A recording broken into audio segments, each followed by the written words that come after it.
Grrr. In the cup, Coconaco. Tear one of my wrists, Aerodactyl. Mixing white with the green. Sworn in the bezel was sworn in them fly switching, torn and pivot. Purple water pecs, Pokia. Hard to find even in West Podia. She was naughtier. The hex pole, Oxo, fuck around, get your nose wiped. Salmon rocket full spikes. I got a Volk with 4 tights. I just tear a go to go on a tuss flies a kite. And I got Don Dozo for Bozo. It's shit get shite. Spin on goes tight. Dick terrorize, read your whole life. Lunch on shot, Colosty Kurt. Afros only concur. Big body fire breather. Let the interior dirt. I was a Jenny, want me on curve. Keep it 100, keep it my word. Collision course, that's gotta hurt. Digital dash me on a fur. Forge out the red room, go bird. Oh, stop, this shit just occurred. Mellow the slump is that dirt. Hit him with a terror blast, yet alert. I split a kg a bird. I just did the 1/6 to revert. Chimp out, weave out, glacier on my wrist, but I'm still the coldest cat.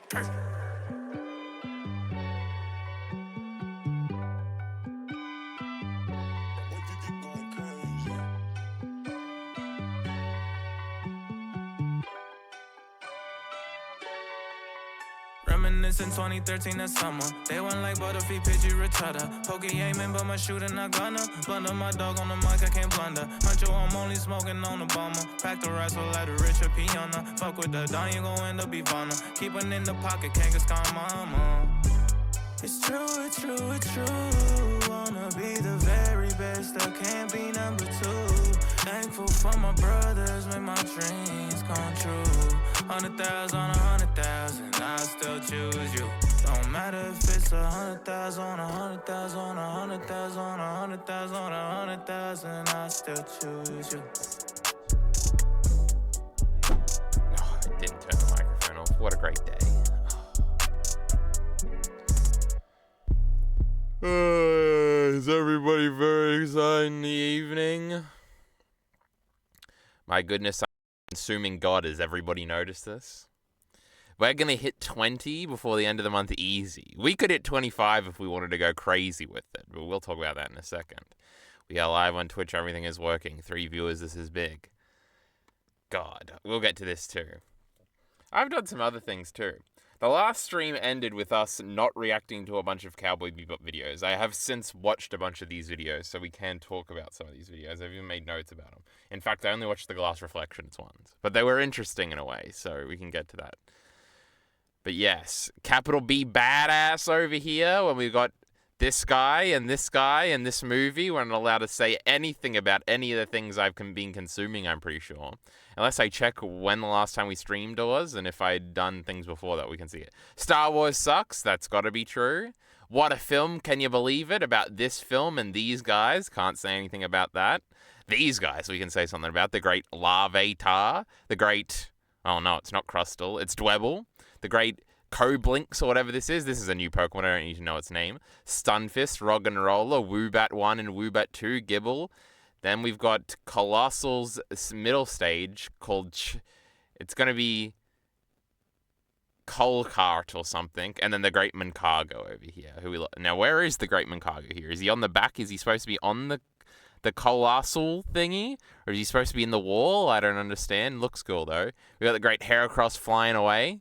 Can you believe Ash left him at Professor Oak's lab? I'll never believe it. I remember these dress girls. There was a Dragapult one. And now there's a Beautifly, a Masquerain, a Kricketune. I don't really know what this one's supposed to be. And a Dustox. What is this one supposed to be? Is it Ninjask? I think it's a Ninjask. That's interesting. But they're cute. We like... Oh, there's the Dragapult one. So we last streamed on the 16th. Why do I feel phlegmy? Am I getting sick? Are we going to make Elite RE sick? That would be pretty epic. So we've got all this nonsense. I'm pretty sure we had done all this last time. We talked about Cowboy Bebop. Nope, I can't talk about any of this stuff. Because we'll be talking about the first four Garden of Sinners movies with Elite RE when we get there in 2 days. And also the Star Wars prequels. And this is all I've been allowed to consume these last few days. I've also been playing Jak and Daxter. I read a little bit of Heart of Darkness again. I read a little bit of the beginning of Blood Meridian, a little bit, as in like the first page and the prefix, or whatever they call them when they put the introduction, the something. Another author just writes for like 7 pages about the guy. It's kind of interesting. But other than that, there hasn't been too much consuming. Well, there's been a lot of consuming. We just can't talk about it. Heath is here. Ymir facing. Big fan of the Garden of Sinners. Do we love it? Do we hate it? All will be revealed soon. Did you see your idol say Pokemon sucks and should have ended after Johto? Which one's Oh, everybody hold on. I think I know what Heath is talking about. Trixie the Golden Witch back in full force. I've only seen the one. We watch anime. Oh, and the Great Ciclet has uploaded 2 videos, which we will not be reacting to today. We will save them on Elite RE's stream setup. It'll probably be on Elite RE stream too. And we get there in a few games. I'm assuming Heath is talking about this video, how Pokemon finally adapts to its aging audience. But now that Heath has spoiled it, I'm guessing this is like... Because I remember she had a big video one time talking about Sun and Moon rather positively when it first came out on the Digibro After Dark channel. This was like peak 2016 Digibro, so... But this was all an unscripted video because it was on After Dark, I'm pretty sure. I've also remember her and May, talking about the first like 7 Pokemon movies, I think. And I remember she had the based opinion that the second one was better than the first one, of course. The first one sucks. And then the rest from there she just thought was whatever. But the Pokemon opinions... She also did rewatch the beginning of the Pokemon anime a little bit in like 2020 maybe, and I think she even made a video about it. I remember the video being okay, about how like the Pokemon world was really depressing if you think about it in terms of like the first 40 episodes or something. Particular emphasis on Brock's backstory, I think. I do remember a talking point that has stuck with me, is that she said that Pokemon the anime falls off in Hoenn because basically every episode is meeting a flock of new Pokemon, and it's like, instead of like one Pokemon like it used to be, like you'd meet one Ditto, or you would meet one, I don't even know another example, Paris. I'm trying to think of those early episodes. You'd meet one Jigglypuff and that would be the episode. Instead it was like, oh, you would meet a flock of Tailo or a group of Trico, and I was like, oh, that, I do vaguely remember that being true. The problem is this starts in Johto, like massively. Like the whole beginning of Johto, it's like, oh, here's a group of Spinarak, and Spinarak are all over this town. And here's a group of Lediba who move people in this transportation business. And here's Tubalosum. And it's very rarely just one. So that was funny. Maybe I'm misremembering the talking point. That's funny. But outside of that, I don't know too much about what you could say about the Pokemon anime. I do have other things to do this stream, so we probably don't have time to react to this 40-minute video. But a lot of these videos have been very interesting, and there's like no editing in them, which I kind of like. So this is something I plan on getting back to. I think I added the new Every Frame of Painting video to, I've also edited this a bunch. There's like a whole book section. Nope, this is the old one, Lamau. Hey, this is the new one, and I don't think it's updated. Oh, no, yeah, it has. We can talk about that at some point, maybe. What was I just saying? Pokemon something something? Oh, I was bringing up Excel spreadsheets because I added that Every Frame of Painting video to the vague Excel spreadsheet. But that's it. And there's like the one Trixie video in here. I have watched other ones, I just haven't added them because I think this is just going to be ones that I think are notable from the year if I want to talk about them at the end of the year, which I still haven't decided on. There's been a bunch. Hyperbit Bro, who once did a collab with Trixie on Patlabor. It was a content episode, I think. It's Hero, not Bro. They've always been like a 1 or 2 upload a year channel, but this year they've just like done like 6 videos already or something. Well, I guess it kind of started last year, but there's like all these videos. That's like crazy. This Assassin's Creed one, I watched the first little bit of, and I definitely want to watch. So that's interesting. That's somebody I want to catch up on. There's obviously a new Jacob Geller video that I haven't seen yet. There's a bunch of videos. Oh, at some point, I don't think I talked about this. I did watch the Bro Edition L Challenges video, and I thought it was great. Which is funny, because I did watch it out of order. I was like, oh, I don't really want to watch all this. Because I was up to this one, and I was like, oh, I don't want to do the thing where I go through all of them. But this video is really good. Like with most of our videos, it's not really about the movie too much. This reminds me of another thing I wanted to talk about, which is about like critical stuff, but I don't remember what the not moist critical, but like critique and relating to Elite RE a little bit. But I don't remember what the first where this idea came from. Miller the Killer, Ciclet reaction, we're going to save it. Probably too long, I guess it is, but in a few days we'll have unlimited time. Now Miller is linking something. Here we go. Oh my god! I already watched this video. I did watch this one.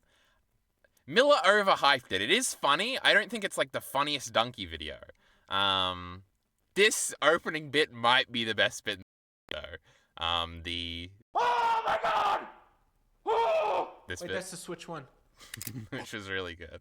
The Donkey Kong video from today might even be better, which I also already watched. I was watching a bunch of old ones because he did like 2 Monsters Inc. videos, and I just rewatched Monsters Inc. So I did watch these two. I thought these two were good. Oh, I finished watching this Slickness of a Red Dead video. This video is really good. Point video rather than a funny video. The future of AAA is like one of those donkey videos where he really commits to the bit, but it's kind of not that funny. I think I watched this video. I'd probably watch this video too. These games are all weird. It was like 3 Yakuza video games and something else. I Am Beast I haven't watched yet. But I'm sure there were other good ones in here. But the Switch video is good. Oh my god, speaking of Switch videos, I'm famous, chat. I'm famous. Hold on. People are accusing me of being Miller the Killer. They're accusing me of being a Nintendo fanboy here. Why does it only say 2.1k views? It's at 4.1k. Thank you very much. Oh my god, bye Nintendo. Oh, that's Miller starting the video by saying, oh my god, 100, I'm famous. Look at this. Oh, I've got like 7 subscribers from this. Elite RE, you should die. The RE or whatever that shitty channel's called, I mean. Holy cow, you caught the moment. The title of that's crazy. Is crazy. Oh my god, somebody responded to these. I haven't seen it. Also, the mouse thing is about the Joy-Con sliding scene. Oh yes, because I didn't understand the mouse thing. Everybody had to explain it to me in the thingy here. I know, right? Lol, for real. The Etika shout out, 7-up votes. We love it. Nintendo should have dropped this midday. It would have been hilarious seeing people streaming and then all of a sudden streaming Switch too. That's what I did. Good name. A good name would have been the Nintendo Switch Snap. That is obviously a terrible name, but that's very funny. You're a genius, CeeLo Build said. No, CeeLo Build, that was a terrible name. April 2nd. Oh, everybody needed to explain this to me too. He's Australian, so he don't know. True. I think that's defending me, or is that making fun of me?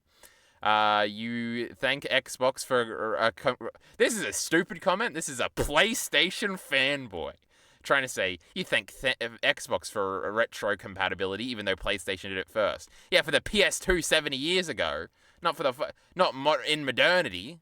Xbox did that first. You could probably play Wii games on the Wii U, right?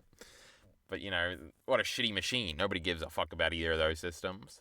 CeeLo Pild says, whoa. They switched where the speakers were, and bro says revolutionary. That's what I did, chat. I was a big Nintendo fanboy in this reaction, so don't let Miller ever get mad at me for not being. Updated graphics, performance. Oh, he's a real Miller the Killer. Possibly audio, side functionality, and increased size. This guy pausing every 2 seconds is making me mad. Switch U fans are in shambles. True, the internal Nintendo fighting here over naming. They're mad at each other, you know. But anyway, I'm famous, 4,000 views. You know, I nearly didn't upload this. I'm glad I did. I'm a genius. But anyway, that was very funny. There was another really good one in this one. It could do that? I didn't know it could do that. It was a lot of screaming. I did like the screaming. Man, you guys all doubted him because he lied every day for 7 years straight. Oh, that's a callback to this other video he did. Scroll through this whole video and find it. It's so silly, I love it. Can you believe it? Most of his best year this year was RPGs. Yeah, but there was no Pokemon game, so how could an RPG be good? Do you think Donkey is why I'm funny in videos now? Who is it? Am I still doing best guy ever jokes? Am I just doing them good now? Because do I do the noise thing? Because I was about to say, oh, the Donkey, like, doing the noise bit is, like, really good where he does the song. I guess I do those more in unscripted videos. But that is probably where it comes from. He does the thing where he says the opposite of what he's meaning to say, and he says it funnily. And I do that a lot now. But I feel like it's not a Nate thing though, but I feel like it comes from somewhere like that. Because an endless jest style comedy would be more specialized and cynical in that same area. It would be like, I fucking hate Kingdom Hearts. What a piece of shit idea. What a great game. Or something like that. That's like an endless jest joke. But no, it is just that one wrestling podcast, I think. Because he does that a lot too.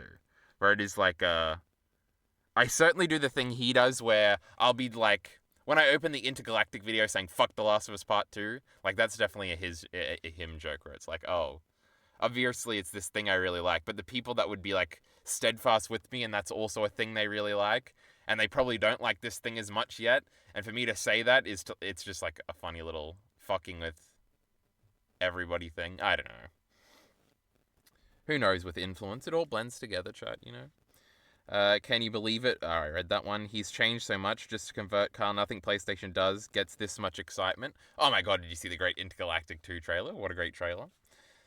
PlayStation doesn't reveal their consoles with silly sounds and making you jump and move around. I feel like that's almost certainly what they did. Like, even the haptic thing from the Switch 2 trailer was right out of the PS5 one, right? But I wasn't really paying attention to the PS5 stuff at all. It looked like Kyber, and that was funny. But the little bits where, like, the particles were coming off of the Switch was, like, right out of that, I think.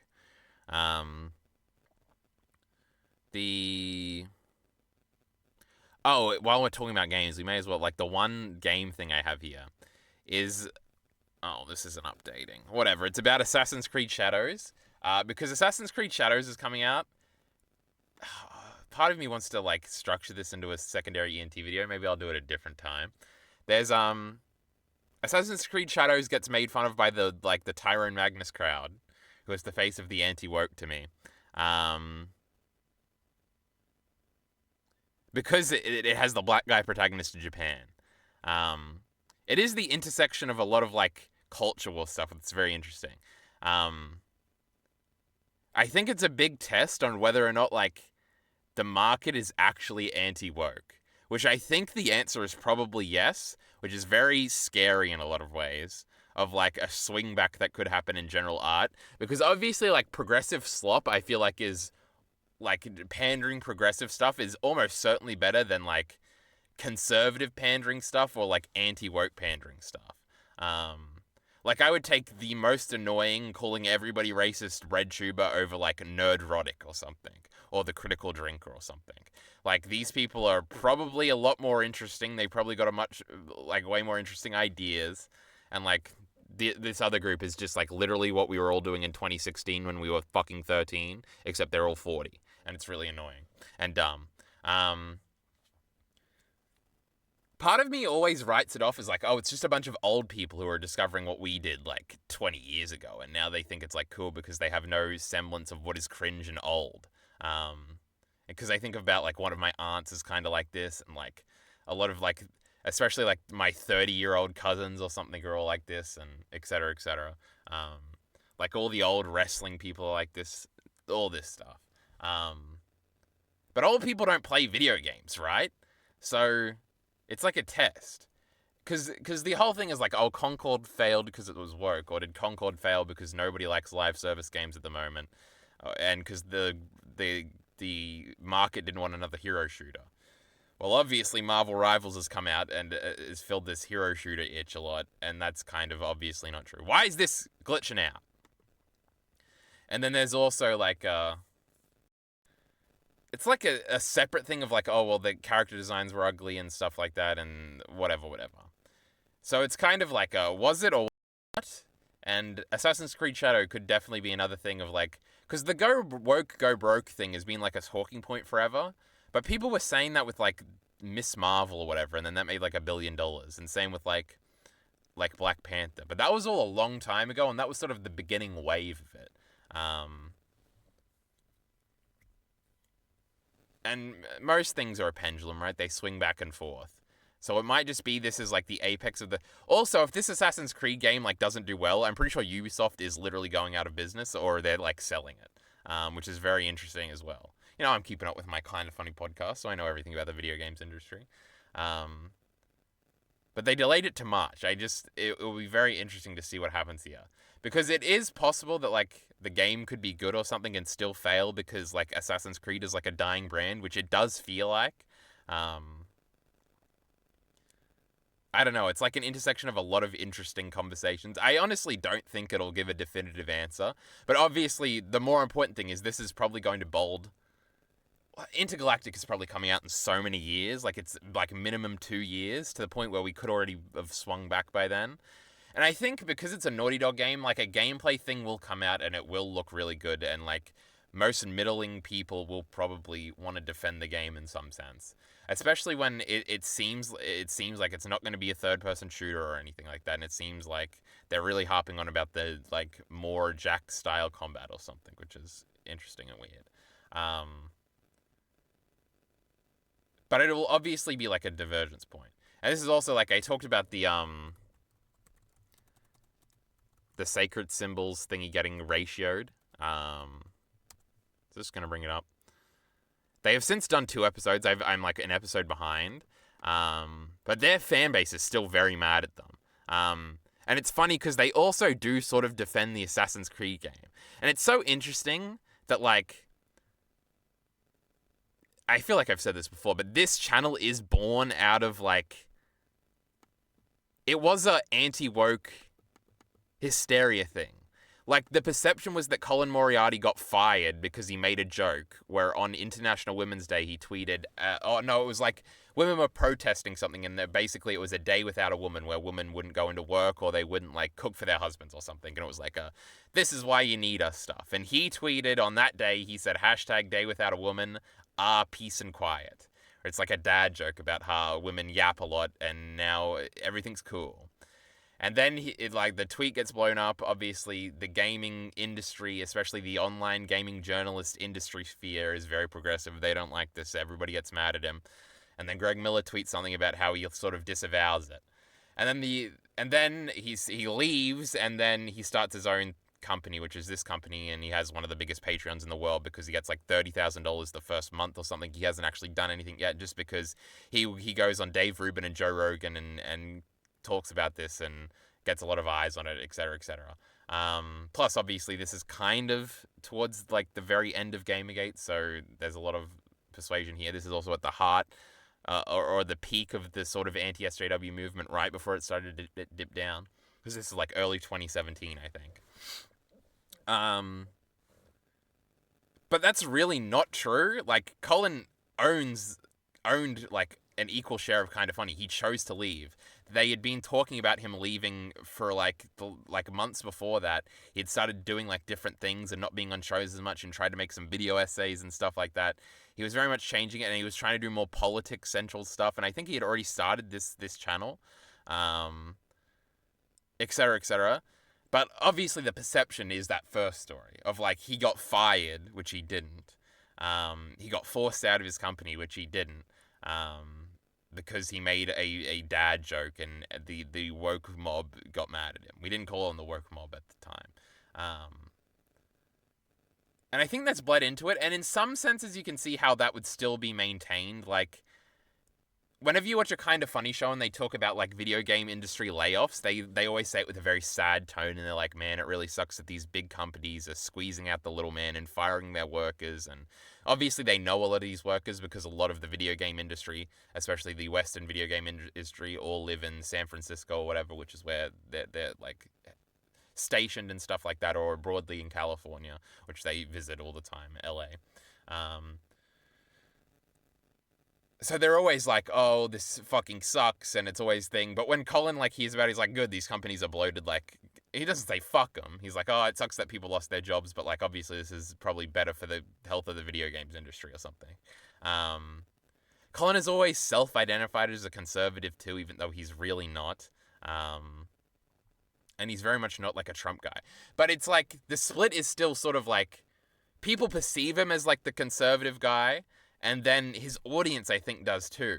And then, but so much of this, it's just like a weird intersection of, like, his audience is, like, retarded. Like, they obviously are listening to a show and not listening at all, and they, like the show.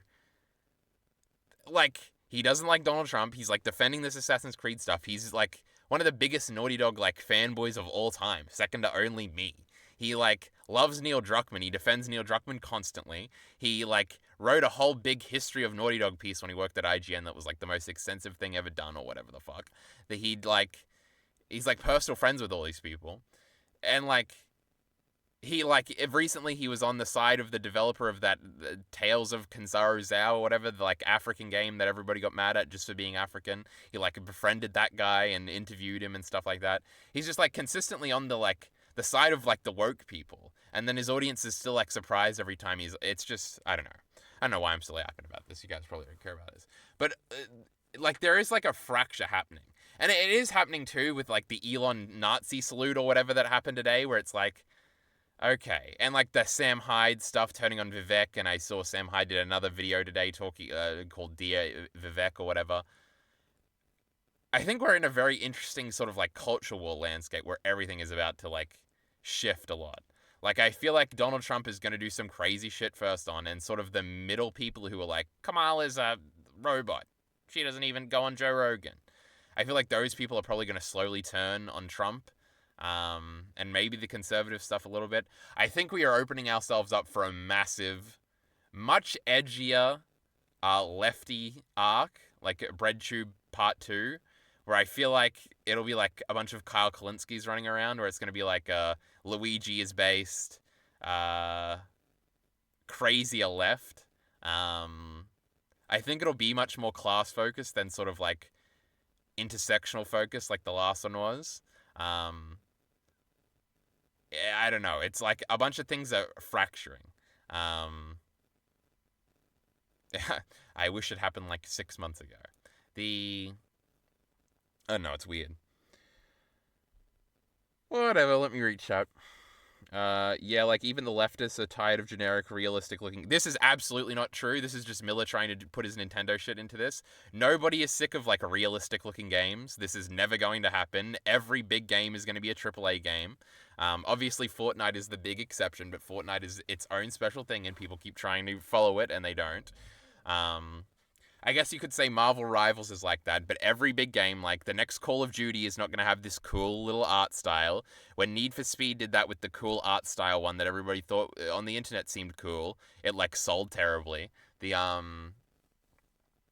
is true that a lot of those big franchises are crumbling a little bit though. Like Assassin's Creed used to be a yearly thing right up there with Call of Duty, same with Battlefield and stuff like that, but they've sort of fallen to the wayside.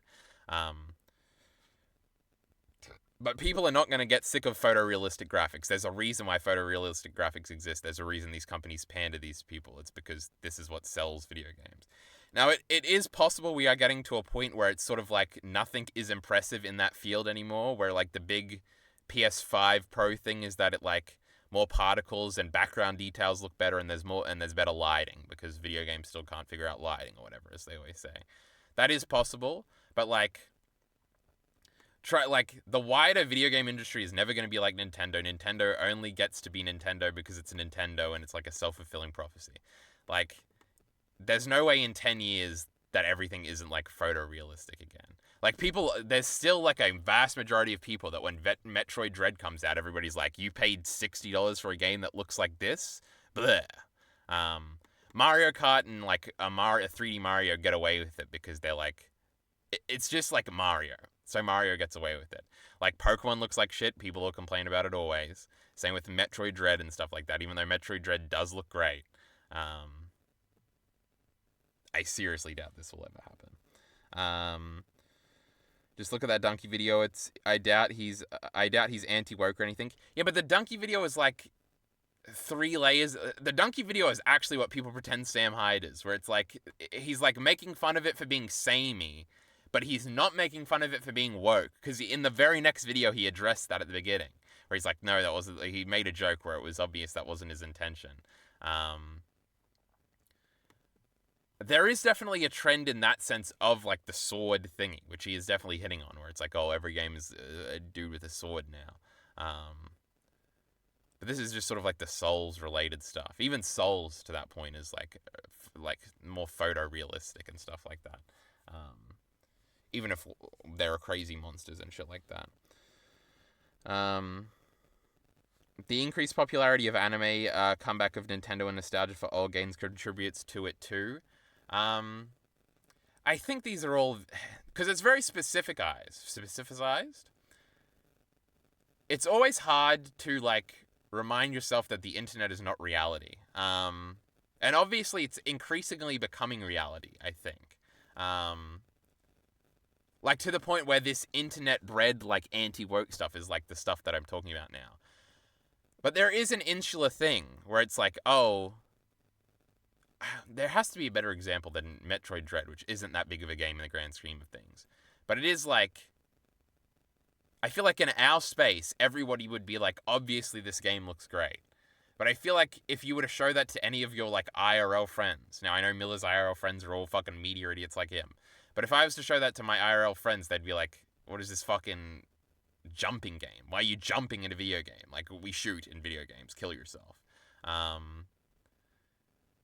It is true that like my well, they're not really normies at all, but they're like more representative of a wider normie gamosphere people. They do love Elden Ring or whatever, and they do love Wukong or whatever the fuck.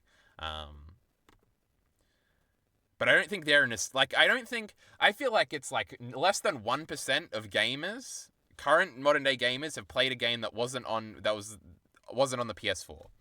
Like 1% of people are playing a PS2 game in 2025. I don't think it's like nostalgia for old games at all. And I think too, a lot of people like Red Dead Redemption 2 is like an old game now or something like that. I guess GTA 6 is also a very good example of like, well, obviously this is going to be like the most photorealistic thing to ever come out, and it's going to look great, and everybody's going to buy it. I did see this is another kind of funny report thing that like, what are they? I nearly said Blizzard.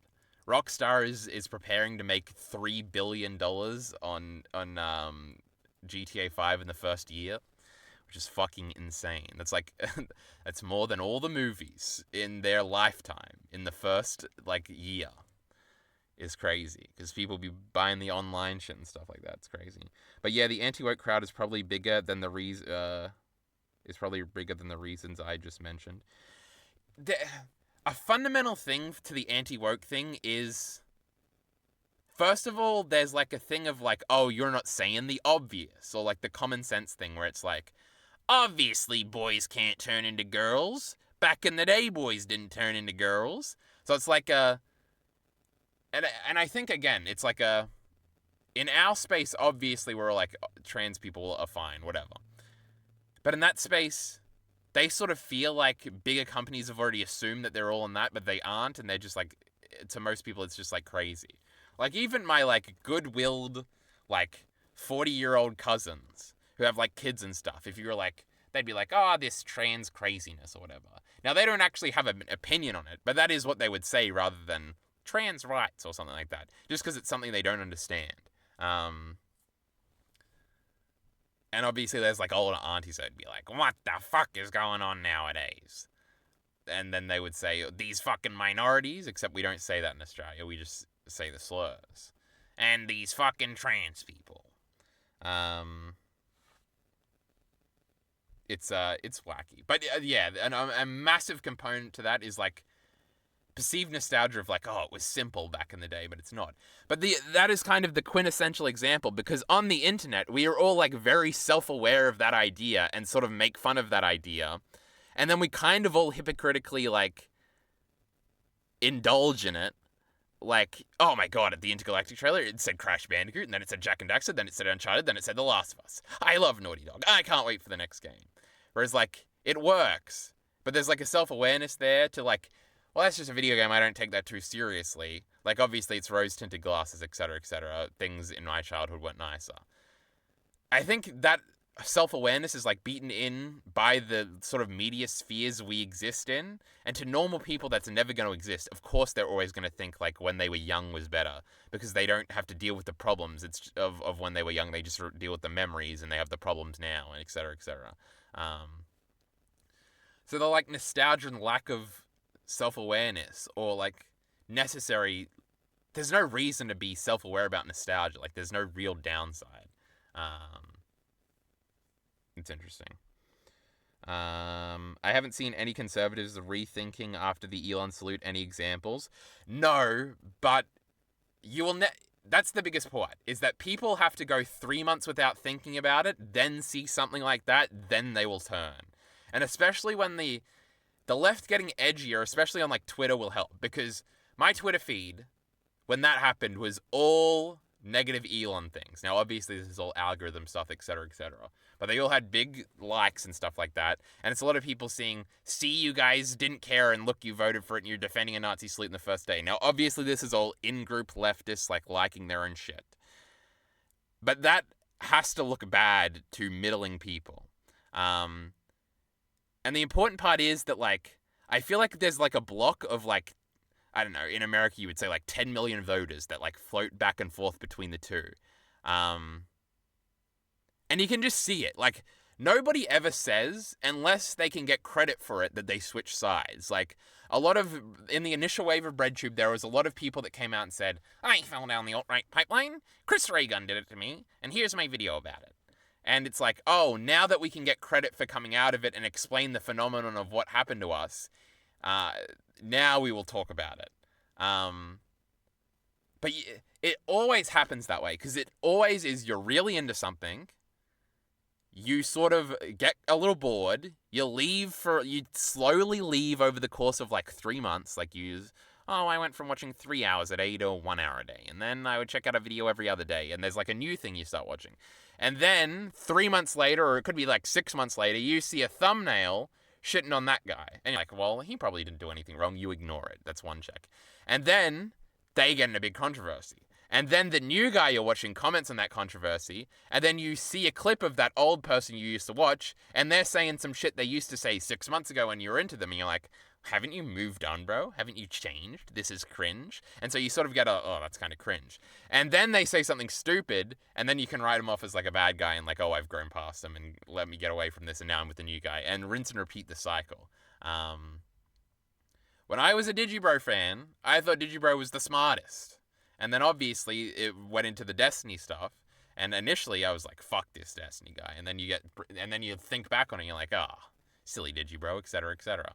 Oh my god, speaking of the Destiny stuff, how haven't we talked about this yet? I was on here and I was like, oh my god, Pixie's right here. This is crazy.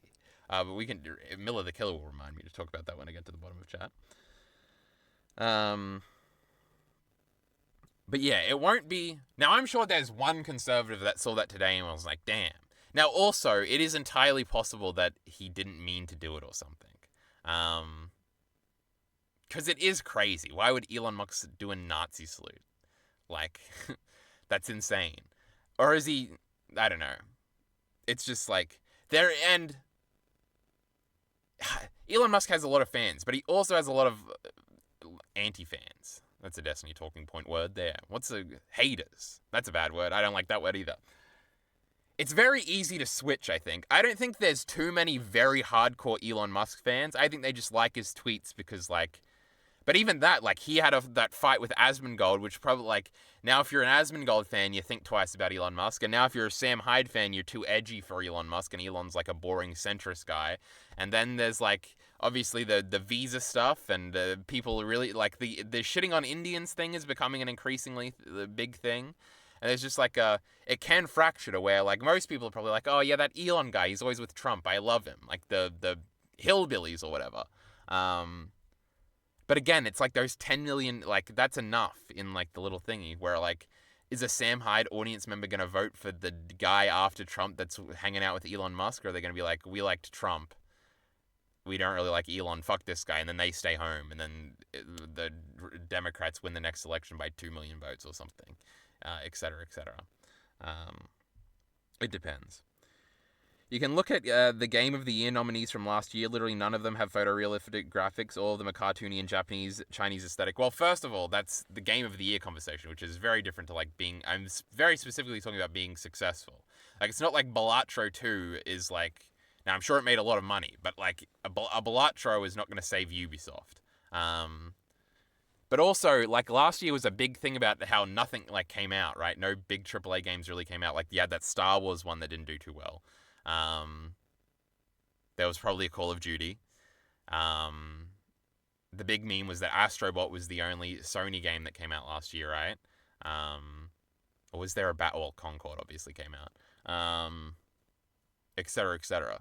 So I mean, it's a 1 year, but I feel like if we compare it to most years, even in the game of the year category, like it's gonna be, what's it gonna be next year? It's gonna be Mario.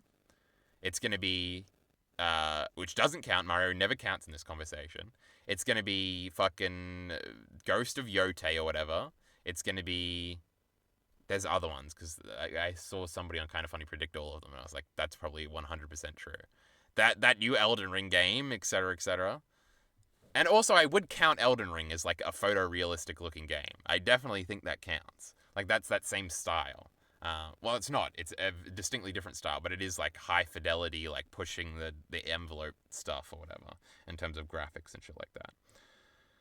I don't know, can I look at the outrage of Wind Wail's art style back then versus everybody loving Breath of the Wild now? It is an interesting one, and it is, because that is, I remember when I was thinking about this, I did think about Wind Waker specifically, about how everybody hates that game when it comes out, and they're very excited for the Twilight Sword when it gets announced, but then Twilight Sword has, like, no resonance. Like, I'm sure Zelda people like Twilight Sword. I know it's, like, a little bit controversial or something. But, like, nobody remembers Twilight Sword, really. People do remember Wind Waker more, but I think that's because it did have sort of a YouTube, like, everybody hated on this game 10 years ago, but it's actually great type, like, counter jerk wave. The Breath of the Wild thing is interesting. Breath of the Wild is a, like, standout thing. I also think Breath of the Wild benefited a lot from being a launch title. Now, obviously, the second game did very well, too. But obviously, people played that. Because that's always the accusation against Horizon, is that Horizon sold, like, 20 million copies or whatever, which seems insane. But, like, the counter-argument is usually, well, a new PS5 version came out right around that same time, and it was bundled with it a lot. Which just means there's a lot of eyes. Now, obviously, the Horizon second game didn't sell as much as the first one, which Tears of the Kingdom probably didn't, but I'm pretty sure Tears of the Kingdom did much better than Forbidden West. But also, I don't necessarily think... Wind Waker is a much more stylized game than Breath of the Wild in terms of, like, not being photorealistic. So there is a bit of a difference there. That is interesting, an interesting point, because do you think the next one is in that style, or do you think it is a more realistic type, like Twilight... It's Twilight Princess, right? I've been saying Twilight Sword, haven't I? That's kind of cool. I'm like, actually, Twilight Princess, that's the coolest art style. Let's do the next Zelda in that. But also, Nintendo is on its little island over there. Like, Pokemon doesn't look photorealistic or whatever, and that's selling bajillions every time. But yeah. Also, there's no Zelda game coming out next year, Miller. I don't want to hear about it. It's fucking hot in here. Mr. Colton here is saying, chat, this is big. And says, I have an important question. Go ahead, Mr. Colton. But yeah, the guys who just play COD every year and play GTA outweighs all this. I don't know. You should probably be hammering home the Fortnite point to me. Because they do all play Fortnite too, right? But then the other one is like Apex Legends, and that's like an NBA and stuff like that. And obviously the wrestling games sell well every year, and Madden or whatever. And these are all like, you're never gonna get a stylized Madden or a stylized NBA 2K. And also, like, oh yeah, like the biggest game of last year. My God, my phone is burning up. It's fucking hot in here. God, I'm going to be in Canberra soon, chat. It'll be so cool. Cool. Nice. It'll be rainy. It won't be so hot. What the fuck was I saying? COD every year, something, something. Where's my apology for the Destiny stuff? There's no apology. Miller Killer's obviously still wrong.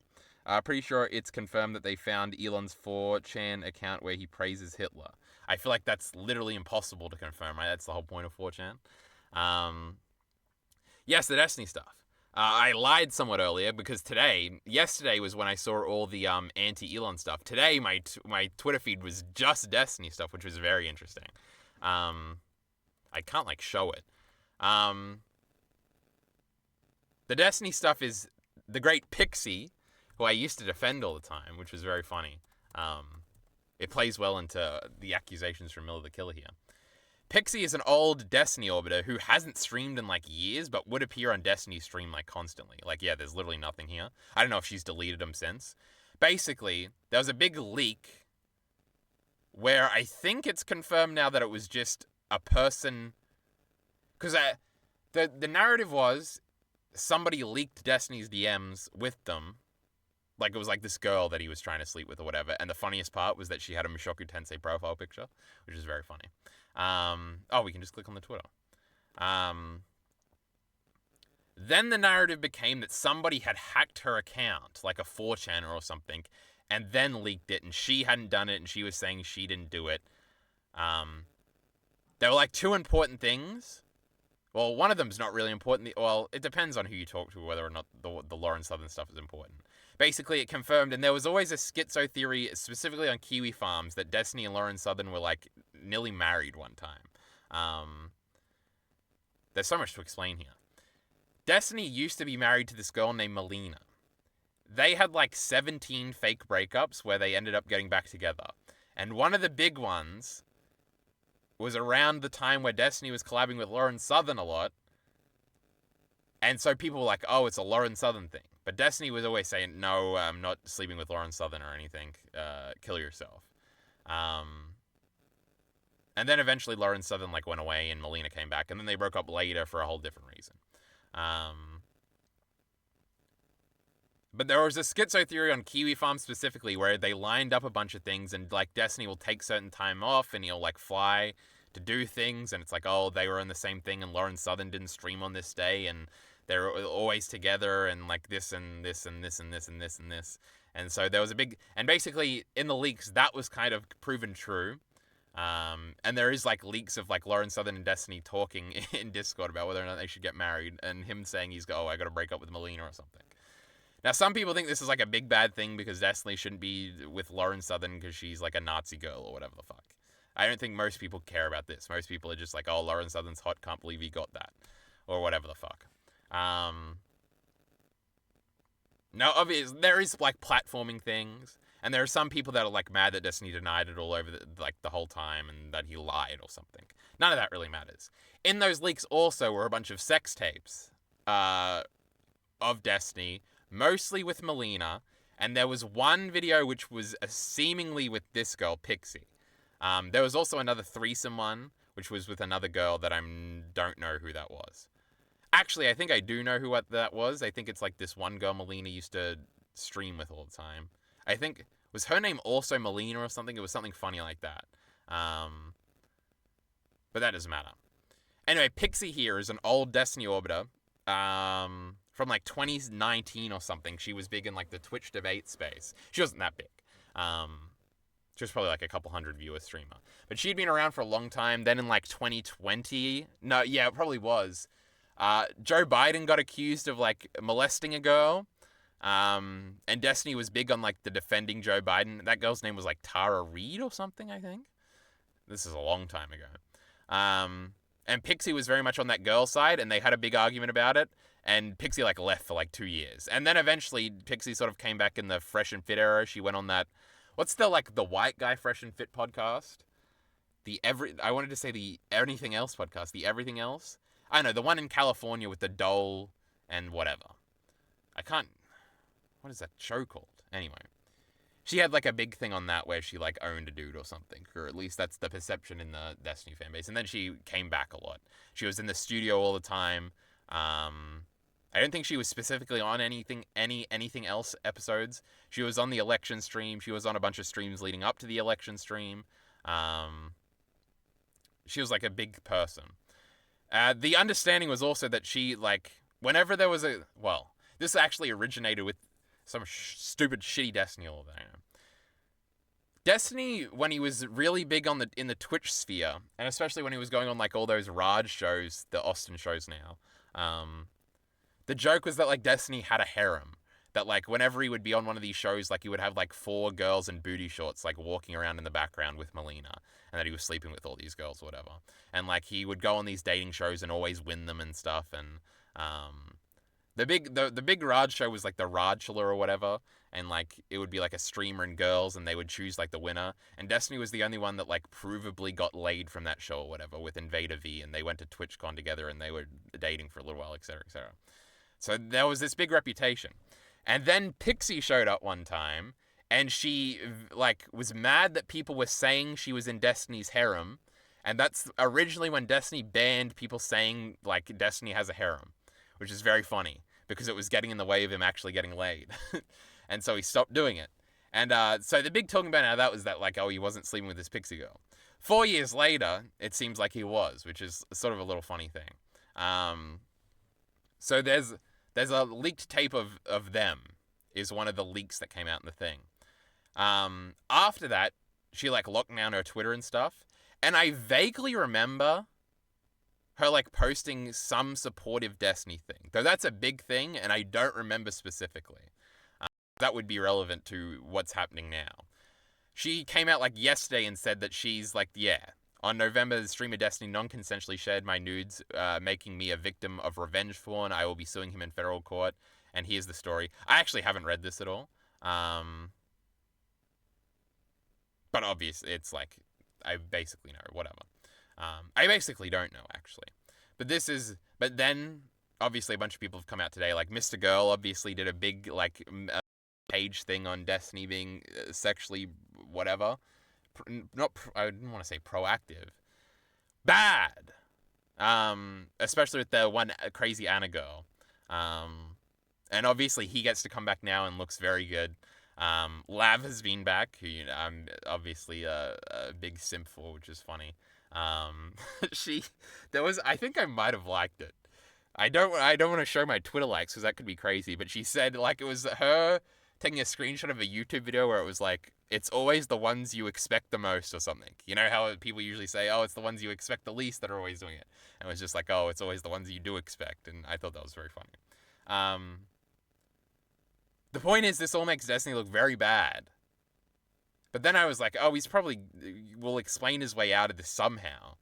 But his response so far has been very, very bad. It has been like, especially optically, he's been like, oh, I'm countersuing, and because of that, I can't talk about it. Which is like obviously the worst thing. Now, Destiny is out of town at the moment, I'm pretty sure. I assume when he comes back, he will stream. If he does a stream and just says, well, we're not talking about it, that's like crazy. Now, the Destiny talking point has always been just stream for 3 days and everybody will forget it, which is true. I think Miller in our Discord has brought up the point about how he's like, oh, he can't get through this, but then Miller's like, oh, he's gonna get through this. There's no way. I don't think this in any way will end Destiny's career. I think it will definitely stifle it a bunch. I think he'll probably not get a lot of collabs for like the next 3 months or something. But I think he will be generally fine. There is a world where he would like win the court case and come back in 2 years or something and like have this big Johnny Depp redemption arc or something. I honestly don't see that happening because I feel like the thing he should just tweet is like, no, I didn't do that. And then like, I feel like that would be good enough for most people, but he seems to not want to do that. And it seems like that's not the case. There's a little bit of context to this too, because a lot of people are, Miller also brought up the Atrioc thing when it's like nothing like that. Like the Atrioc guy barely did anything wrong. The Atrioc guy should absolutely still be around. That's fine. But that was just annoying because I don't know why I found that annoying, but Miller brought that up. The Destiny would always brag back in the day. Oh, it wasn't really bragging, but whatever. He would always say that like, oh yeah, me and Melina like send our sex tapes to people we're sexting with all the time. So when this initially came out, as somebody who knew that, and because most of the pictures and stuff were of Melina, or the videos or whatever, I was like, oh, well, we know that this was like something they did. The Pixie thing was a surprise. And I think I even said at the time, I think on an Elite RE stream, I was like, there's no way Pixie would probably be okay with like the sharing of that. So that's why it was like, oh, if it got hacked, I guess that would, but then why would that one girl have the image or whatever? So this is something that Destiny does. It's just whether or not it was consensually, and obviously Pixie is saying that it's not consensual, and the response so far has been pretty bad. I guess we'll just have to see what the response is. If the response is no response, that's pretty terrible. I feel like Destiny has enough money. Like, what would he lose in a case like this? like a revenge porn case. Like, I know there was like a footballer in Australia that got hit with a revenge porn case, and he got like 3 months community service and a fine or something. Like, I don't think he's going to jail for this. I don't think, like, I feel like your reputation, if you could clear it, would be much more valuable than anything like this. So in a way, the silence would be deafening. Now, obviously, that's a very illogical thing to say, of you should wait for all the information or whatever. But obviously, it optically looks bad, and viscerally, gut-wise, it seems very bad. I was leading into a bigger point, but I've forgotten it entirely. It was to do with context. There was a stream. There's like also the commentary community is like slowly turned on Destiny since like the leaks initially. I don't remember what this channel is called, because I think Gisticle has like fully turned on him today, which was interesting, because there are certain people that haven't. Like I think R-Relevant hasn't, who was like pretty close personal friends with Pixie, I think. Also Darius tweeted Destiny raped me or something, and that was also a funny tweet.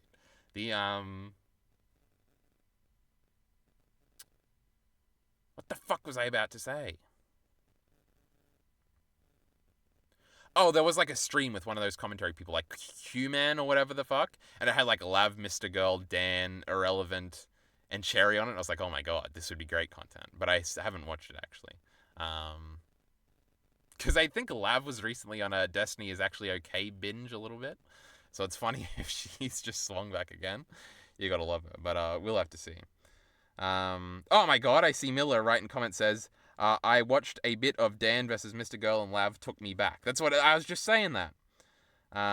Pretty sure it's confirmed that they found... Oh, I already read that. What am I wrong about? Well, obviously you don't give a fuck about any of this. It's just Destiny bad stuff. And originally you said stuff with no evidence, so it's pointless. You can't...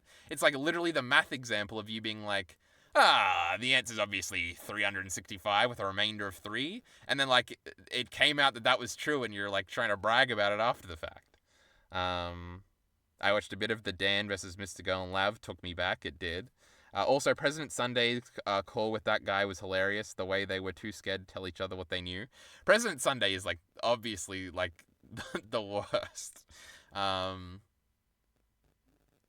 But yeah, him originally covering this is, like, probably the worst thing for, like, the girl stuff.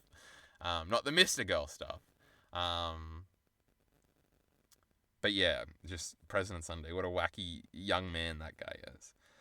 The wildest part is that President Sunday and Pixie seemingly independently dropped the info at the same time. I don't know. There's obviously, like, somebody that's giving President Sunday information, but they're obviously kind of fucking with him a little bit. I don't know. He's just, like, a funny guy. He's also, like, he's got, like, the big Eurydite hate boner. I think Eurydite put out a statement too, but, like, I don't care about that. The biggest thing this will do to Destiny is screw him in every debate, because everyone will bring this up now. I don't know. I feel like to most people... I don't know. It sounds... Like, is it worse than, like, the cuck thing to most people? I honestly don't know. Like, I think a lot of people, especially to the... Like, I don't know. It is different fan bases. Like, obviously, like, a more lefty audience would be much more mad about this stuff. And it's obviously a conservative audience that would, like, the cuck stuff would resonate with. It depends. I don't know. Is it worse to the lefty people than, like, genocide supporter? I don't know. It also depends how it plays out.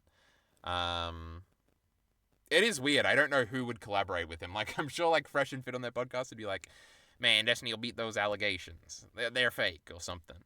But, like, I don't think that's going to help him at all. It is crazy. Also, this is absolutely something I could see, like, Destiny doing, is why it's like, oh, I'm not so much the wait and see stuff, because the response is also almost sealed it to me that, like, oh, he probably did this. Because I think in the moment you would think, oh, it's not that big of a deal, this will never get out, she'll never find out, etc., etc. It is wild that the if the story is true, how it's told, like the trusting of this one girl with that is like crazy. You do trust people with things when you're horny that you shouldn't. That's certainly an experience I think everybody's had. Where you might tell somebody something you shouldn't tell them in a moment like that. Even surrounding moments like that. Like, obviously, like, it's like a cliche thing in, like, Game of Thrones or even Black Sails. They're, like, bed talk stuff is, like, how everything gets leaked. Is like, oh, after the sex scene, they have the little thing where they're cuddling, and it's like, did you know Captain Flint is fucking gay? And they're like, what? And then it's like, oh, in a pillow in a woman's bosom, all the secrets come out, or something. Sexting over Discord is kind of the 21st century, what do you call that? Edition of that. What do you call that? Example of that? There's a word there.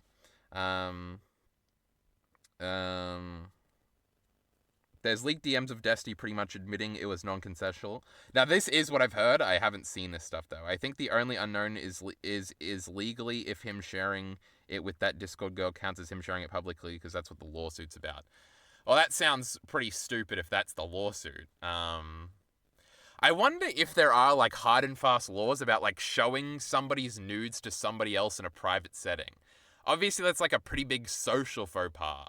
But, like, there's, like, a trope about how girls probably do that a lot, where it's like, there's, like, incel bait where it's like, and then she showed all her friends his little dick, and it was like, oh, in a normal court case, is that ever going to, like, oh, she did that, therefore that's revenge porn, and therefore this is bad?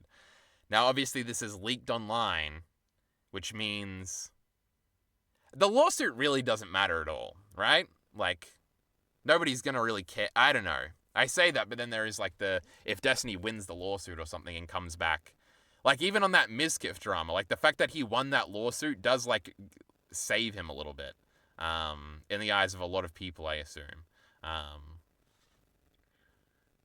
But in terms of, like, and obviously, if you get, like, not every court proceeding is correct or whatever. What was I saying? I was missing stuff everywhere. I was supposed to talk about Cowboy Bebop videos today. The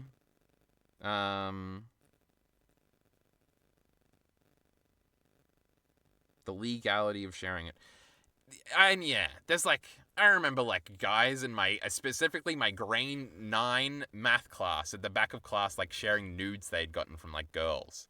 Like, this is a thing people probably do pretty regularly. Obviously, interpersonal things with, like, normal people that don't have much money and never going to go to court, right? The blame would probably be on the leaker in a legal sense, I think. But again, I don't know anything about the fucking law, but that would be my gut feeling. The bigger thing is Destiny's almost certainly, like, disavowed people and said that this is bad. When he's covered, like, a rape review cases and stuff like that.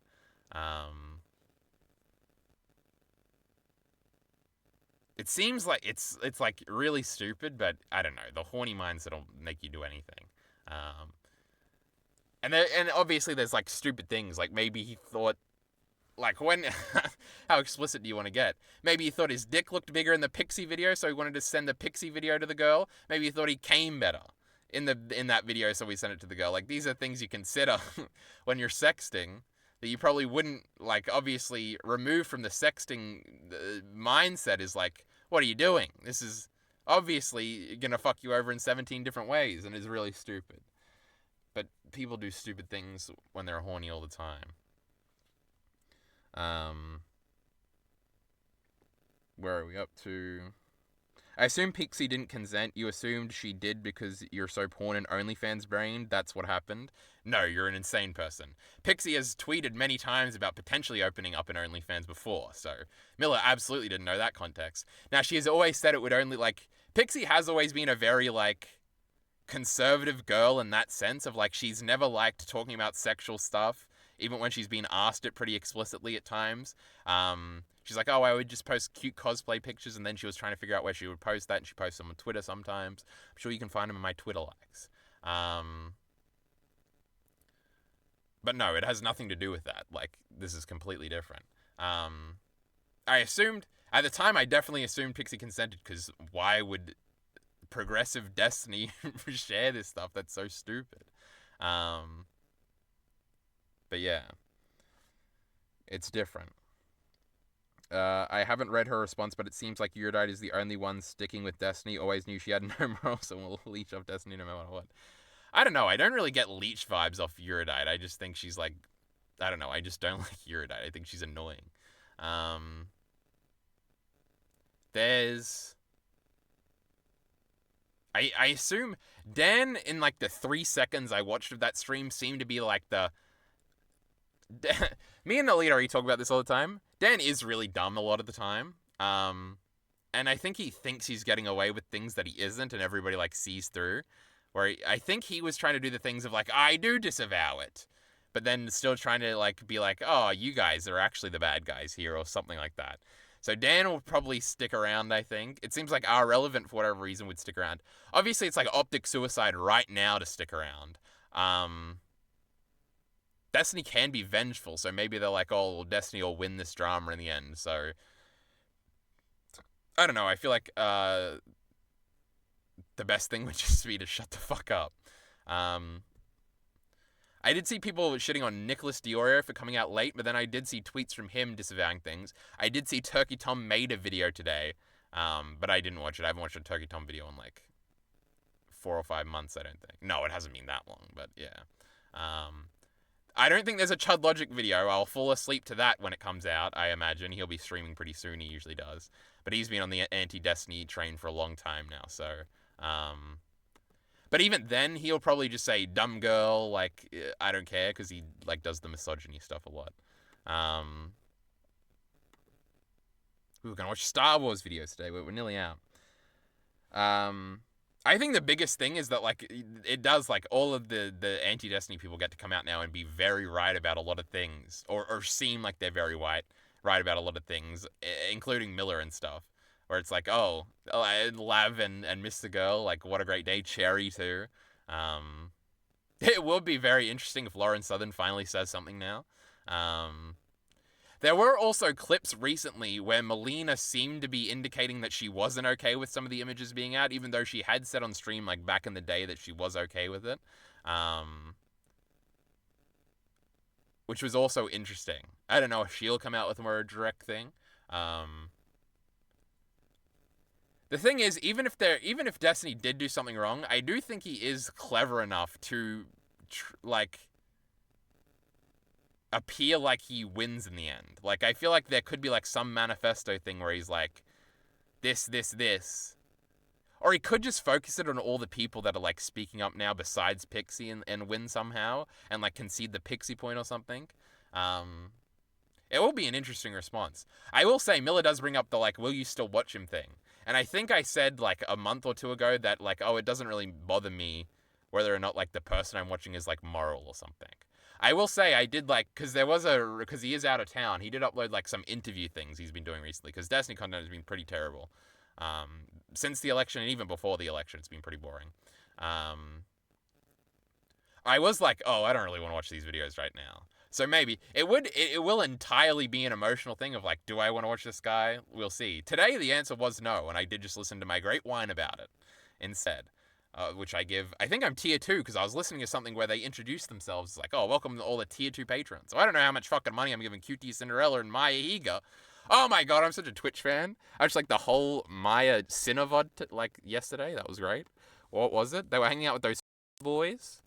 Not really. That sketch guy, legitimately funny. I do like that guy. Cinavods. We love Cinna, though. She's the Twitch streamer of the month. Oh, I got to, like, the middle part. But when they started hanging out with those boys, it was kind of boring. They were just, like, complaining for 2 hours about how these boys fucked them around. So that was pretty funny. But anyway, that's what I listen to instead of Destiny now, you know? I'll be on Hassan in a few days. Now, the interesting thing is I haven't seen Hassan say anything, and Miller's about to talk about Hassan, so I'm so disappointed in Hassan, Asmongold, and the other big channels for not going on this hard. Why aren't they doing their jobs as Destiny haters? Well, first of all, Asmongold and Destiny are still, like, tentatively on good terms, and I definitely think the Asmongold crowd will be sympathetic to Destiny in some sense. I saw XQC comment on it today where he's like, oh, if that happened, that's bad, or something, and then he moved on. I could see XQC, like, disavowing Destiny or something. I don't think Asmongold will. Which is interesting. It is funny, because something like this usually happens. This is probably the worst that's ever happened to Destiny's sort of credibility, I guess. Well, not credibility, it doesn't really affect that, but, like, reputation. I guess it would affect his credibility on, like, because he does talk about, like, dating and relationships and consent stuff a lot. But there's, like, eras where it's like, oh, it's, like, okay for public figures to, like, associate with Destiny. We were kind of in one where it was just, like, conservative bashing. Like, it was really bad. You don't want to associate with Destiny, like, this time last year when he's doing Israel-Palestine stuff. But now we're shitting on Donald Trump a lot. That's kind of good. And now we got a sexual misconduct thing. It's going to be really bad. Is it going to swing back? Is this the last phase? And obviously, you go before that, like, well, he was the N-word guy for a little while. But then he was showing those red pillars what was what. And, oh, he's back and he's on the good side again. And then Kyle Rittenhouse. And then whatever the fuck. And it's like, it goes back and forth. Anyway. I'm so oh, yeah, I already read that one. All I've seen on Reddit today is Hassan talking about Destiny. Are you sure? Well, maybe Hassan did say something. Where's the video, though? Dan seems to be keeping himself open to go either way. The thing is, Dan would be in the know if there was, like, a big, like, oh, Destiny was going to deny this and come out with some counter-evidence. I feel like Dan would definitely know about it, and would be either, like, leaking it because he's an idiot, hinting at it because he, like, wants to smirk about it, or he would, like, shut the fuck up and not say anything. The fact that he was, like, in, like, damage control thing on that stream, doing stupid Dan stuff like it was any other drama. It was like, oh, well, this isn't a good sign. But anyway, that Nicholas guy talking to President Sunday right before it dropped was so funny. I only knew this guy from Twitter and being a Destiny simp, but now he's fully against Destiny. It's wild. Well, Nicholas DeOrio is, like, best boys with, like, Chud Logic, who they've, like, slowly become anti-Destiny more recently. But it is true. There was, like, I don't know, that commentary community, which I have a little bit of insight on now, is very weird and incestual. Like, they just killed that Mutahar guy, which was great. I hated that guy. He was annoying. They are, like, slowly turning on Turkey Tom now, and I think that will happen very soon. I'm pretty sure Turkey Tom's going to disavow the Destiny stuff, which will save him a little while. But Chud Logic is on the hunt, alright? And he doesn't like this Turkey Tom idiot. And then there's, like, so Nicholas DeOrio is, like, weirdly in this sort of space. I don't know. I feel like I trust him to be able to navigate this from the little bit I've seen of him. You don't have to be smart to win. Mizkif somehow did. Yeah, but, like, I feel like at the end of the day, to a lot of people, if they want to rationalize it, the Mizkif stuff is, like, not that bad. It's like, oh, he touched her boob. I feel like that's how a lot of people would frame that. And they're like, oh, well, whatever. And then it's like, well, it wasn't Mizkif, it was Mizkif's friend, and then he tried to cover it up, which involved this thing where there isn't, like, a open... Donald Trump is president of the United States. Nobody gives a fuck about any of this. Like, he's obviously a retard. He's obviously, like, a bad actor. He's obviously, like, evil. And, like, everybody just voted for him. So, like, yeah, you don't have to be smart to get around any of this. You really do just have to be persistent. Like, Mizkif came back that first time, did that stream where he kind of made a self-deprecating joke about being a bad person. And he did get cancelled again and went away for, like, 2 more months. And then came back, and I'm pretty sure the next stream he did, but then he kept streaming. And now he's just back. Now, the Mizkif thing is crazy, because basically everybody that did collaborate with him still collaborates with him, kind of. Like, him and Hassan have been on streams together. Him and, like, Fuslie have been on streams together, and Fuslie is, like, a very big PG streamer. I don't think Destiny will ever recover to that level. But also, Mizkif is, like, he's kind of still in a rut. He needs to figure out... I feel like he will swing back a little bit. But, like, obviously, Nick is, like, the head of OTK, like, that style of Mizkif content right now. With, like, Extra Emily and Fan, etc. I remember when I wanted to talk about the Extra Emily stuff for ages, and it was on the I just got rid of it from the streaming document. I'm like, oh, it's old now. I needed to defend my queen, but I didn't get the opportunity. Remember when you guys made fun of me for watching Ludwig, and now you're literally giving him money? First of all, QT Cinderella we love. Ludwig is her boyfriend, alright? Not the other way around. And I don't care if my money residually goes to Ludwig, he's just annoying. He can have the money, I don't care. Also, Ludwig's broke, he needs the money or something, right? He lost $2 million. Also, I only make fun of you for watching Ludwig because you're a prick. Anyway. Yeah, but the people going against Mizkif were morons like Train. But it got picked up by so many other people. Did Train handle that situation badly? Kind of. Destiny had a lot to do with that not being as bad as it was, because he was constantly kind of like... He didn't really moralize it very much. Which I liked. But honestly, I don't really think anybody's career should be ended over any of this stuff. Like, if they go to jail, they go to jail. If not, they can, like, stream again. Unless it's literally, like, a Method Josh rape case, then probably you shouldn't be, like... It'd probably be bad if they came back and were popular again. These are all, like, much lesser crimes, I guess. Where it's like, oh, well, your reputation takes a pretty big hit here. But, like, you can stream, whatever. I don't care. I don't care that Hassan, like... I guess it's hypocritical, but whatever. It's like, do you want to criticize them for being hypocritical, or you want to, like, support them for doing something you think they should, like, do? Like, I don't know. Mike Tyson, like, went to jail for rape, and I'm still like, man, WrestleMania 14 was pretty cool, brother. And he's pretty funny on that one interview where he slaps that guy for calling him a rapist. And it's like, I don't know. It sort of just depends. These small commentary channels are so weird, like this Dan Mr. Girl Lav thing happening on a 9K subs channel. Yeah, that's like that Cunimon guy or whatever. But Destiny's refusal to talk about drama stuff recently has fucked him. Because people have gone to these channels, especially where it's like the information, and obviously the information could be faulty. The information has no pushback from Destiny himself, only like his orbiters, which is not good because they're usually pretty dumb. And it like lets things ferment, and like whole anti-groups like start forming. It's like really bad. It's not good at all. It was definitely a bad like strategic decision. And he says all the time, like, oh, I took my Adderall, so I don't care about drama anymore, which I feel like is almost certainly not true. It's just like, oh, he was like, maybe I will do the ignoring it thing and it'll go away. It is true that in a grander sense, like, his bigger community probably doesn't care. Like, the people that are just subscribed to his YouTube channel and watch his YouTube clips, they probably never heard of Pixie before. But obviously the more hardcore fans all heard of Pixie and seen her talk a million times, so this is like a big deal. And then when there's like a Chud Logic video where it's like, DMs leak, telling me everything, Lauren Southern something, of course I'm going to click on that, I want to know. And then it's like, you can like do the Destiny Defense Squad thing in your head a little bit, but it's like, well, I don't know anything about this. And like, I don't really trust these people to give like an honest take on it, but it does just seep in as you like watch it more.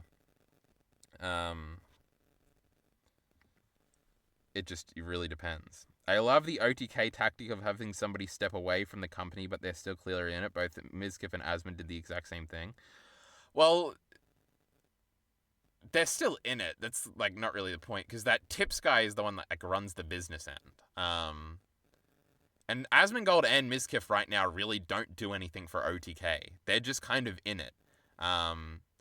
OTK is like, and this is again like Chud Logic stuff that I've like gotten this off of, but OTK seems to be like a not a very good organization in any sense. Like, it really only benefits, like, people don't really get paid from it, it seems. And like, they used to do a lot of events together, but now they do it, and like Mizkif can't be there if they want sponsors, because Mizkif isn't allowed to be in a bunch of the sponsored stuff. And Asmongold would never do it anyway, because he never went to any of the game day stuff or that. That's why it's fallen on like Nick Polam or NMPLOL to like carry everything. And he has done a very good job where he has sort of his own insular group. Now, Extra Emily is there, who is in OTK. But then it's like Fan and that catchy girl that they like. He's like recruited a bunch of like new girls, which is what Mizkif always did really well. Was like he would like with Alinity, he just like reshaped that whole girl's career and public image and made her like a really likable to a lot of people. And like she was like on his stream every day, and like he would like find girls and bring them up and all of that stuff, and it was just like, oh, it's like there's like a cast of characters that rotate in and out, and sometimes it's other big streamers, sometimes it's him creating streamers. Like, I think Cinna was on Mizkif's stream for like a year and a half when it was like dying after the controversy stuff. And then suddenly she just blew up out of nowhere, and now it's like, oh. But she's also on all the Nick stream, well, not all of them, but on a lot of Nick streams recently too.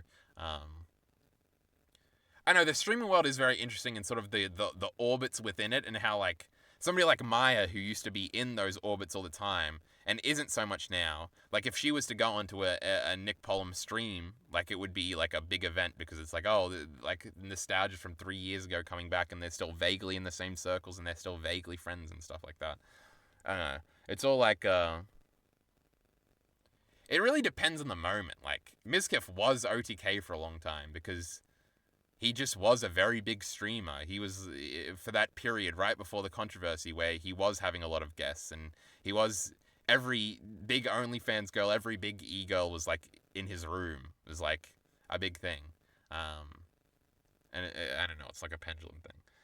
We'll see. I don't know. I sort of believe that at some point he'll figure something out and like be like the big one again. But it's also possible that his career will always be like a turning point as the Adriana Lee stuff. Anyway, it's wild that Destiny had a call with President Sunday last year after the drama dropped, even though he knew about the Pixie part being unconsensual. What was he thinking? I haven't seen that at all. I didn't think he had talked to President Sunday in like years. God, the what do you want me to say thing got so much funnier. Is that a Destiny line, I think? I was dead on about him calling it the dick-sucking leaks, just to draw attention away from the girls being in it. Well, that's like true and not true at the same time, right? Because a lot of the things, like a lot of the big tweets about it at the time were like, oh, I just saw Destiny sucking dick or something. It's like, don't go on Twitter today, and it had like 100k likes or whatever. It is like the in-group, out-group thing. Like in the in-group, obviously like the Pixie stuff would be the important part. But to the out-group, obviously him being gay, and especially since he had been in a lot of like black community circles more recently, was the big thing. But yeah. By the way, Carl, you need to watch the original Jeremy Johns Phantom Menace review and the new one back to back. He unlisted it for some reason. I was going through it, so I was like, oh, I don't really have much to talk about on stream today, so I was like, oh. I wanted to see like his oldest ones, because I started watching the first New Hope one, and it was like terrible. It was like, and I'm gonna call it Star Wars because it's not called A New Hope, because that's what it was called back in 1997, and this is the great and something. And I was like, oh, this is like all the talking points. This will be very interesting. Because what I want to do is I want to watch his reviews of basically all the Star Wars movies that I've seen. I don't want to watch like the sequels or whatever, and then I want to watch the Mr. Plinkett prequel reviews before we talk to Alita about the Star Wars stuff. I thought we would start today. Also, I watched 2 Glass Reflection videos, and they were both really bad. And I was kind of disappointed. I watched the rest of this one. He's just wrong at parts. He's just like saying things. He's like, they should have done this in the show, and it's exactly what they did. I have notes about it somewhere. We can go through it really quickly, because I don't want to drag it over to the next stream. Can you fucking update, Oh, updated. It did update? No, because there should be links here if it had updated. Hold on, let me close this. God, I haven't watched a Pokemon episode. The Pokemon watching has really fallen off, chat. Don't tell Heath. Where's Heath up to? Heath, I wanted to talk about Record of the Whatever War, that really cool OVA-looking thing that I'm going to watch soon. Here we go. Update, you fucking piece of shit. Start downloading. I paid $200 for this fucking thing. Oh my god, look at my nice little notes here. So this Netflix one, very silly video with a lot of silly wrong points. Every bad internet criticism talking point everywhere. Lots of it's bad, it's because it's different. Like making up criteria on the fly, then faulting the show for it. There are some they should have gone with my idea and then complaining about the other bad things, the generic bad things. Oh, he does bring up Padme and Anakin in this, where it's like, oh, there's loves like Julia and Spike in Cowboy Bebop live action. It's like Padme and Anakin and Attack of the Clones, because there's no chemistry, and why are they doing this, and it doesn't make any sense, and I don't buy it. And I thought that was very funny, because I just finished Attack of the Clones. Dramatic flair at the end. So this video is just really bad. It's just like, oh, we didn't buy it. It's just every bad internet criticism where it like assumes that something good has to do this thing, and because the thing doesn't do that thing, it's therefore bad. And it's like, and like, it's not even like good criteria, it's like bad criteria. And sometimes he'll be like, oh, my idea was that they should have done this, but then they did this, and it wasn't like the thing I thought they should have done, so it's bad. It was pretty bad. Then he had another video where it's like unlisted now. We're talking about unlisted videos where he's like, Cowboy Bebop's most important lesson, and it's like a video, it's kind of a meme video about the fridge episode where it's like, the real point about Cowboy Bebop is that you can't just shut your past in the fridge. You've got to like confront it and stuff. And I was like, I hate this idea. I don't like this reading of Cowboy Bebop at all. But everything, he uses a lot of objective language in here. He's so arrogantly assuming a lot of things. I was like, oh, this does feel like a 2012 YouTube reviewer in 2020, and I was like, oh, I was hoping it would be a little better than that. I did watch a little bit of this one. I do think I'll watch the rest of this one, because this one is an even more recent video. I do like the idea of going back to like central figures in the community in a sense, or just people that I know about, and like reassessing where they are now and what they're doing and whether or not they're like valuable to things. And so I've kind of done this with Glass Reflection now. I do want to do it with Mother's Basement. We can do it with Hyperbit Bro. I do want to do it with old Digibro videos too. I think this could be a fun thing to like do on stream and stuff like that. Could do it with Nate. Could do it with Endless Jess. Could do it with a bunch of people. I don't think Bebop is straightforwardly damning in its themes. I think it's prescriptive. I don't think it's prescriptive. I think it's descriptive, which is like the opposite of my Devilman video, which I think was interesting. We aren't supposed to come away with the man. I'm really going to get some closure and something. It's supposed to be damn. It's just a vibe, bro. Are we in the vibe era? We are. We went through my charitability era. Now my favorite thing is to say things are good because they're vibes, and that there's no substance to things. A lot of the arrogance in this is what makes Bebop Bebop. I would avoid in my Chainsaw Man video, the thematic keep moving forward discussion. Remember in like episode like 8 of Cowboy Bebop when they did the you have to carry that weight thing, and then I think Faye said it out loud? That was a terrible part of the show. That show sucks. But I don't know. This video was like bad. I don't think Cowboy Bebop is like, Spike was an idiot. He didn't even confront his past, and then it killed him in the end. I think it was like, well, everybody doesn't confront their past. Sequence that says something, but that's what we do. I don't think it's like passing judgment. And I think we're very quick to like try and find a message that's like thematically other than like having something be pessimistic. And I think that's like a bad sort of more modern media criticism online thing that I don't like. But anyway, way to shoehorn Cowboy Bebop at the end, huh? I haven't watched a Pokemon episode this year. Well, Heath, you should be ashamed of yourself. I've watched a few, but you have watched Record of Lazarus. I am still checking the great Heath, not Letterbox. What do you call that fucking website? My Anime List all the time. Can you believe Elite? I'm nearly on 20 fucking things consumed. He's on 7, and all of them are Star Wars. Literally, what is that? Squid Game is number 1, then all Star Wars. Now he is going to have to add 4 in the next 2 days. I don't know if I would watch all those movies at once, but I bet Miller the Killer's piss pouring behind me too. Now this piece of shit is adding things an hour ago. Number 400 on his My Anime List. Oh my god, he's watching old Nosferatu things, which is what I should have done before I go and see the new one with Elite RE, but I'm not going to. I'm going to try and get Elite RE to watch Conclave 2. Me and Elite RE have a bunch of ideas. We're going to do the 2 discussions, the Star Wars prequels one, the Garden of Sinners Part 1 one. We're probably going to talk about challenges in a movie night. I've got to rewatch it tomorrow. Then we're going to do some movie reactions. Elite RE wants to do fucking Whiplash. Tell him he's a little pussy.